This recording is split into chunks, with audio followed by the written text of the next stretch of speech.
you very much for inviting me. It's a great pleasure, a great honor. I also want to say hello to Professor Masculei and Professor García Montalvo, who is a member of our advisory committee on social sciences, and who is a very dear friend. And thanks again to the Pompeu Fabra University, with which we have a collaboration agreement. Well, first of all, let me introduce myself. I have today a triple hat. The first one is an old one, which was my diplomatic career, in which I had the honor of being Spanish ambassador to the United Nations, among other embassies. And there I discovered, and that's why I'm mentioning it, there I discovered, I was elected when I was in Geneva, I was elected chairman of the executive committee of UNHCR, United Nations High Commissioner for Refugees. And the day after I was elected, the Kosovo refugee crisis exploded in my hands. So I had to learn very quickly what the whole thing was about. And the only conclusion I drew from that is that I discovered a world that I didn't know, the world of NGOs, the world of foundations, and the world of civil society helping and trying to help others. I don't mean to say that the diplomatic usual activity doesn't help others, but when you have such a post, you really see that what you are doing is useful for something and for people. And that was a high motivation, which explained why some years later, exactly 10 years ago, I accepted the post of being Director General of the Fundación Ramón Areces. My lecture or my conversation today will have two main chapters. I will, through explaining you very briefly what the Foundation Ramón Areces does, I want to draw some other general conclusions as far as the larger world of foundation is concerned. My third hat, by the way, is that I'm responsible for international relations in the Spanish Association of Foundations, which comprises some 2,000 foundations. There are in Spain around 11,000 foundations. We are second to Germany only in Europe, many different types of foundations, but they have a unique character. They are trying to help. They are interpreting the possibilities that civil society at large can do to help others. Now, three ideas to start very quickly. First, that there is a growing process of sensitization of the Spanish society to science and scientific policy and support to science. That was not the case. There was a famous sentence some years ago, que inventen ellos, let the others invent, which was said by a well-known Spanish intellectual, but which didn't translate exactly the needs we have today. The second general consideration is that the world, the surroundings surrounding science are very complex. You have the state, you have the public institutions, you have private enterprises, you have foundations which have a growing role, you have research institutes. There are many interlocutors, and there you can immediately say when you are in the middle of that there is a need and growing need of coordination. I would say in Spain and probably also elsewhere. This was proved by the economic crisis that this country suffered some years ago, in which there were several budgetary cuts, and there was one of the main topics in the world of foundations, which was the subsidiarity quarrel. If the state allows less and less possibilities for grants, for needs, for research, do foundations have the obligation of filling that gap? Well, there were two theories about that. One is that foundations have to do what they have to do, no matter what happens in the public policy. That is a line of thought. And the other line of thought, which I subscribe, was that somehow or other we had to help and fill in the gap, although we couldn't fill the entire gap, but try to help more. That's what we did. So that was a proof for foundations to demonstrate that they were increasingly helpful to society. We increased the number of grants, we increased the number of projects, of research projects to be financed. We tried to help and put our hands there. Now, Fundación Ramón Areces, most of you do not know what it is. It is, I think, a well-established scientific foundation created by the founder of El Corte Inglés. I'm sure you know what El Corte Inglés is. It was founded 40 years ago, and the owner and the founder, Don Ramón Areces, gave all his patrimony, all his money to create this foundation, which has a scientific DNA. We are a non-profit, of course, organization, and we do three things. We finance research projects, we give grants, and we hope to contribute to disseminating knowledge by organizing conferences, scientific meetings, etc., etc. Finally, we also try to help institutions that have had very, very many difficulties in the crisis and that really need some help.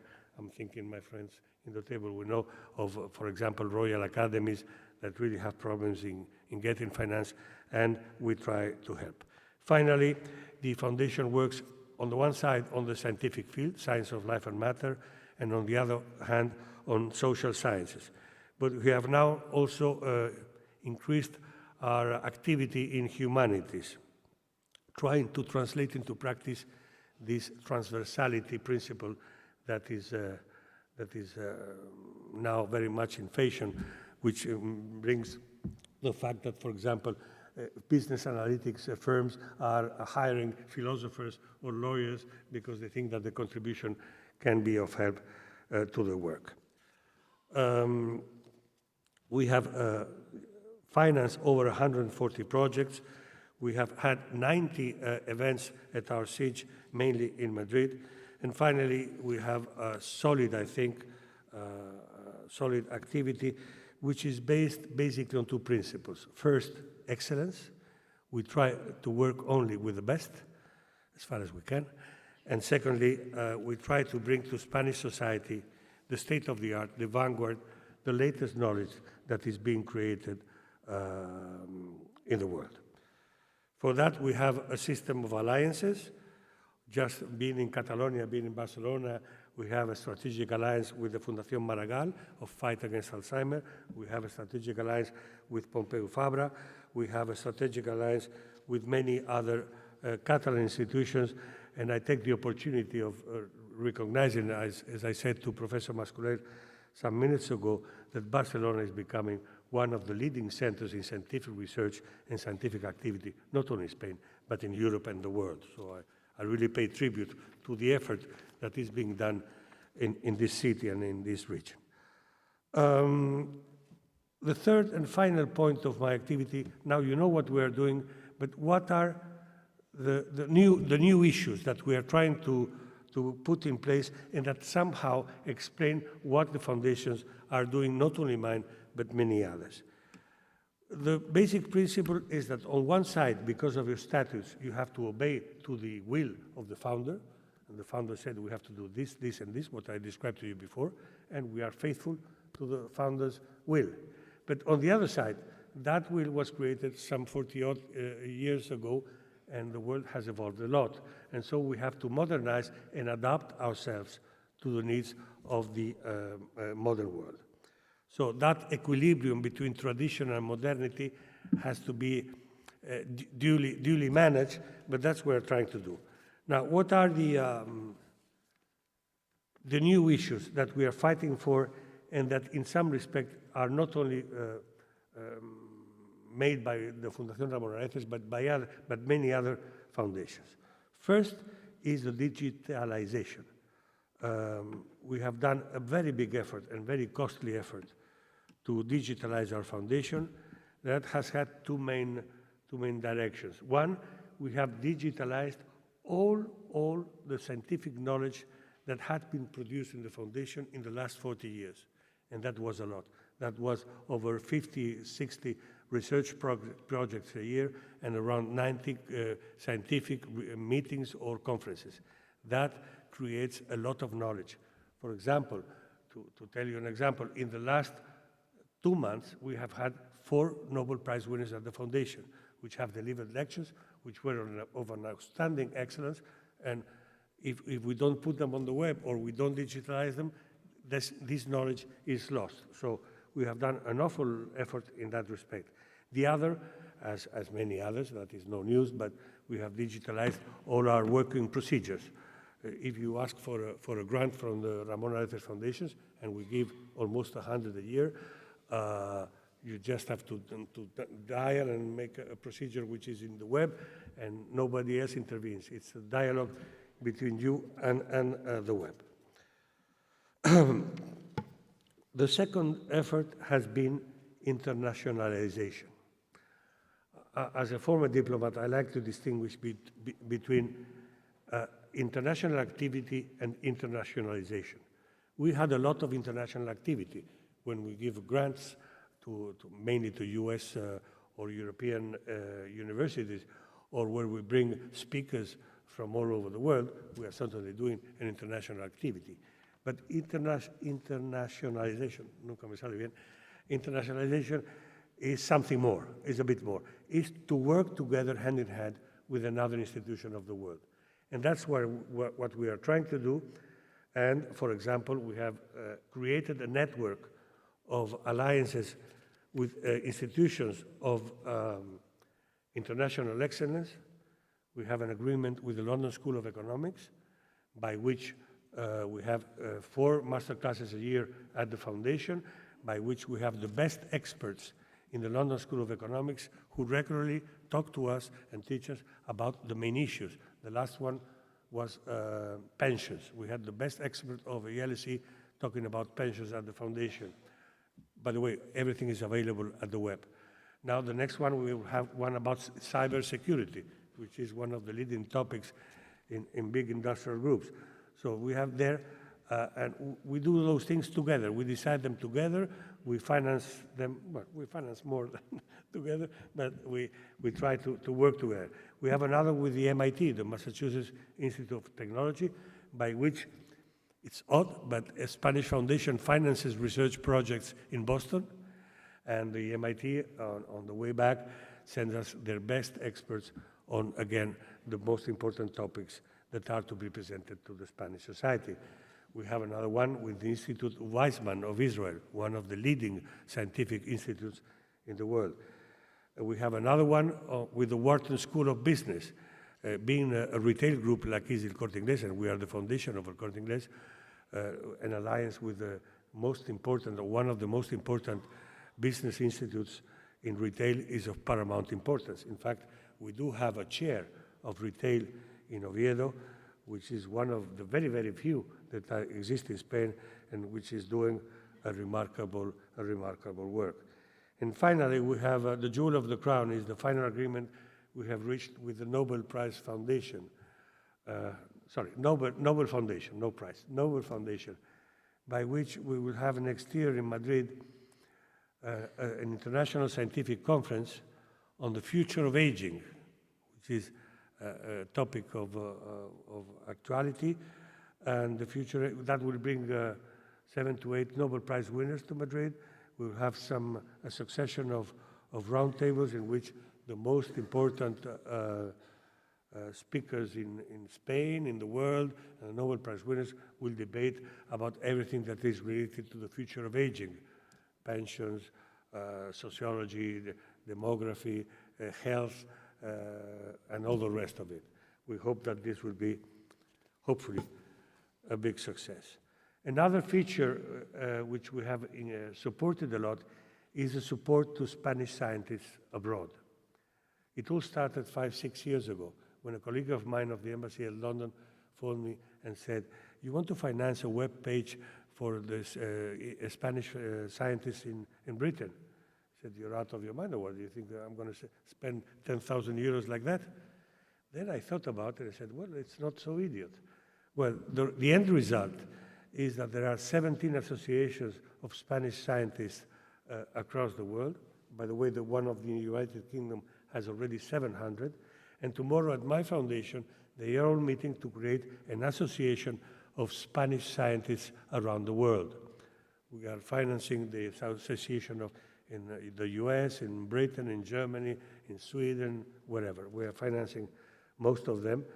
And I think that is an interesting development for Spanish scientists, because we do interpret that support to science is support to scientists. After all, it's men and women who do the work. and we can fill our mouth with, we support science, we give this and that, but in the end, you have to support individual people, those who are in the trenches and that are doing the work. So we are tomorrow they will create their World Association, and we are very happy that this initiative has come to a good end. We are also supporting a new concept in Spanish foreign policy, which is, which is scientific diplomacy. I remember that when I was ambassador to CERN, which is one of the most important institutions in physics in the world, I asked for instructions, like a good ambassador, to Madrid, and I said, what am I going to say in the council, which is the day after tomorrow? And nobody answered me. Nobody knew a word of what was to be said at that meeting. So I said, okay, we have a need there, we have a gap. And well, finally we created a mechanism by which we could defend the position of our country. This scientific diplomacy has now a big role to play in Spain, hopefully, and we are waiting to see what the new Minister of Science will have to tell us and instructions to give. Finally, there is another initiative which is very Spanish, if you allow me, which is the support to the Spanish language in science. It is absolutely clear that science is carried out in English. Nobody would deny that, and that's so far so good. We're all very happy. But there are still spaces and needs in particular segments of science that have to be carried out, hopefully in Spanish. For example, this initiative has been carried out in the medicine world. There are many scientific terms which are explained in English that a doctor of Murcia or of Guatemala does not have to know necessarily. And we are trying to help them translation, making dictionaries. We are trying to help a bit the affirmation of the language for the benefit of the Spanish or Latin American community. Finally, as a conclusion, the ideas I would retain is first, that foundations are strategic agents for the development of science, technology, and innovation. Foundations are not that well known, but I assure you, they are 1% of the Spanish GDP, by the way.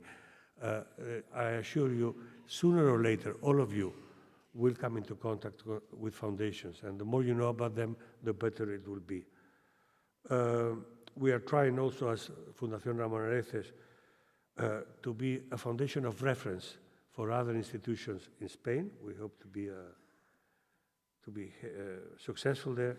As Santiago Ramón y Cajal, a Nobel Spanish Prize winner, said, ideas dure very little. We have to do something with them. We have to put them with good use. And finally, I think as far as Spain is concerned, the most important conclusion of all is that finally, I think, hopefully, Spanish society has come to the conclusion that support to science will be one of the most important vectors in the establishment of a new productive model in Spain. Perhaps not so dependent on tourism, not so dependent on building, on housing, but more dependent on talent. And to be successful in that vector, you have to support talent, and you have to support the people who make the talent, that is to say, the scientists. Thank you very much.